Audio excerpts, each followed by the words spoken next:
नमस्कार दोस्तों, स्वागत है आप सभी का मेरे चैनल में। हर हर महादेव, भोलेनाथ की कृपा से आप सभी की मनोकामना पूर्ण हो। दोस्तों, जैसे कि आपको पता है 10 मार्च को पड़ रही है साल की सबसे बड़ी अमावस्या, और इस अमावस्या के दिन आपको ये वाला उपाय करना है जो मैं आपको इस वीडियो में बताने जा रही हूँ। ध्यान से सुनिए।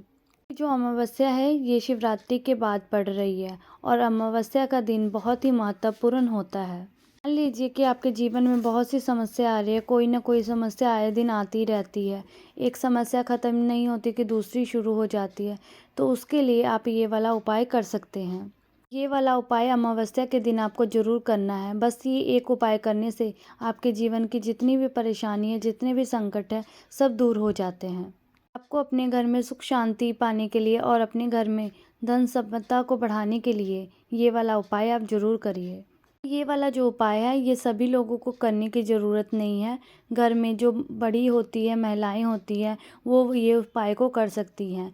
अगर आपके घर में कोई महिला नहीं है तो पुरुष भी इस उपाय को कर सकते हैं। पर अगर आप महिला ये उपाय करें तो ज़्यादा शुभ होगा, क्योंकि उसका फल ज़्यादा प्राप्त होगा। क्योंकि महिलाओं को घर की लक्ष्मी कहा जाता है। कि घर में जितनी भी माताएं बहनें उनमें से जो सबसे बड़ी हैं वो इस उपाय को कर सकती हैं, और उसका फल पूरे परिवार को प्राप्त होगा। ये जो उपाय है ये एक दीपक वाला उपाय है। ये आपको दीपक एक शुभ कार्य के लिए एक उपाय करना है, जो कि आपकी जो मनोकामना होगी ये दीपक जलाने से पूरी हो जाएगी। ये वाला जो उपाय है आपको शुभ समय में करना है। जैसे कि आपको हमने बताया है एक दीपक वाला उपाय करना है, तो आपको इससे पता ही लग गया होगा कि ये उपाय आपको शाम के समय ज़रूर करना है। ये वाला उपाय शाम के समय प्रदोष काल में ये वाला उपाय करना है।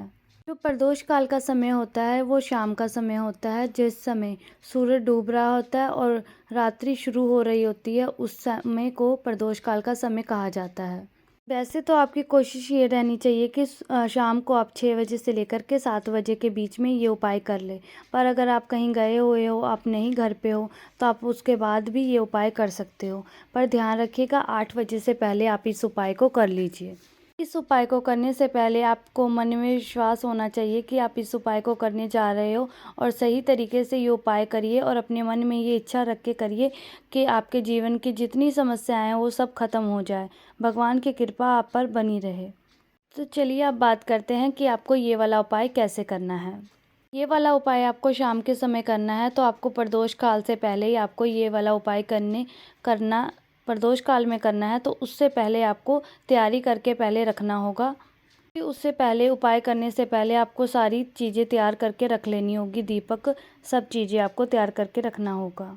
सबसे पहले बात करते हैं कि आपको क्या क्या सामग्री लेनी है। तो जैसे कि आपको दीपक वाला उपाय बताया है, तो सबसे पहले आपको एक दीपक लेना है, और ध्यान रखिएगा ये जो दीपक है आपको मिट्टी का दीपक लेना है, और हो सके तो आप ये नया दीपक ले लीजिए। और अगर आपको किसी कारणवश नया दीपक ना मिले तो आप आटे का दीपक भी तैयार कर सकते हैं। और अगर आपको मिट्टी का ही दीपक लेना है तो आपका जो पुराना वाला दीपक है आप उसको धो करके इसको इस्तेमाल कर सकते हो।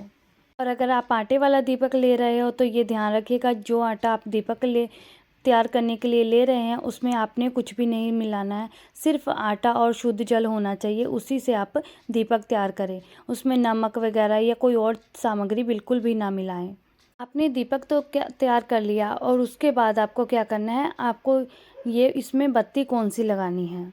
ये ध्यान रखना कि जब भी आप अपने पितरों के लिए दिया जला रहे हो तो आपको उसमें गोल बत्ती का बिल्कुल भी इस्तेमाल नहीं करना है। आपको उसमें लंबी बाती का ही इस्तेमाल करना है। इसलिए हमें इस दीपक के लिए एक लंबी बाती तैयार करनी है। और अगर जो आपने लंबी बाती का दिया जलाना है उसमें ध्यान रखिएगा कि आपके घर में अगर जो रुई पड़ी होगी है ना, जो आपने रखी होगी, आप उसी से अपने हाथों से वो लंबी बाती बनाएं। क्योंकि अगर मार्केट से लेते हैं तो उसका भी कर सकते हैं उपयोग, पर अपने हाथ से बनाया हुआ ज़्यादा शुभ होता है। इसीलिए आप अपने हाथ से ही दीपक बना करके आप उसमें लंबी बाती वाला दीपक लगाएं। जैसे कि आपने सबसे पहले इस दीपक को तैयार कर लिया है, दीपक ले लिया है, बाती ले ली है, लंबी वाली बाती। उसके बाद आपको किसी प्लेट में या पूजा वाली थाली में इस दीपक को आपको रख लेना है।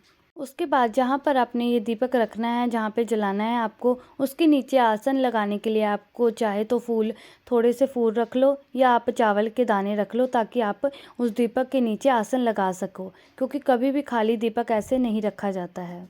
और ये जो दीपक है, हम ये अपने घर से जला कर नहीं लेके जाएंगे। इस दीपक को हम वहीं पे जलाएंगे जहाँ पर हमें ये दीपक रखना है। और यह ध्यान रखिएगा, जो माचिस जलाने के लिए, अपने दीपक जलाने के लिए माचिस रखना है, वो आप अपने घर से ही लेके जाइएगा, क्योंकि आप अगर किसी और का माचिस से इस्तेमाल करते हैं तो उसका आधा फल उस व्यक्ति को मिल जाता है। इसीलिए आप अपने घर से ही माचिस लेके जाइएगा। पहले आप इस दीपक को अपनी कोई भी मुख्य नदी जो आपके घर के आसपास पड़ रही है, वहाँ पर आपको लेकर के जाना है।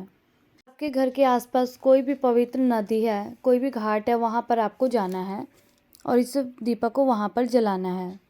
आप अपने घर आसपास जो क्या कहते हैं, नदी होगी, नदी के घाट पर आप पहुँच जाना। वहाँ पर आप सबसे पहले कोई साफ जगह पर बैठ जाना और ये देखना कि दक्षिण दिशा की तरफ मुख करना है आपको। वहाँ पर आपको जा कर के दक्षिण दिशा की तरफ मुख करके आपको वो दीपक जला देना है। जो दीपक जलती रहेगी, जो उसका मुख रहेगा, वो दक्षिण दिशा की तरफ ही होना चाहिए। और उनसे, अपने भगवान से प्रार्थना करनी है कि आपके जीवन में जितनी भी परेशानी आ रही है उन सबको हर लीजिए और आपके घर में सुख शांति और खुशी बख्शे, और आपके घर में कभी भी धन धान की कमी ना हो, इसके बारे में आपको प्रार्थना करनी है। उसके बाद वो दीपक वहाँ पर रख करके आप अपने घर पर मनोकामना बोल करके आप अपने घर पर आ सकते हैं, और देखेंगे कि कुछ ही दिनों में आपकी जो मनोकामना थी, जो परेशानी थी आपके जीवन में, सब ठीक हो चुकी होगी।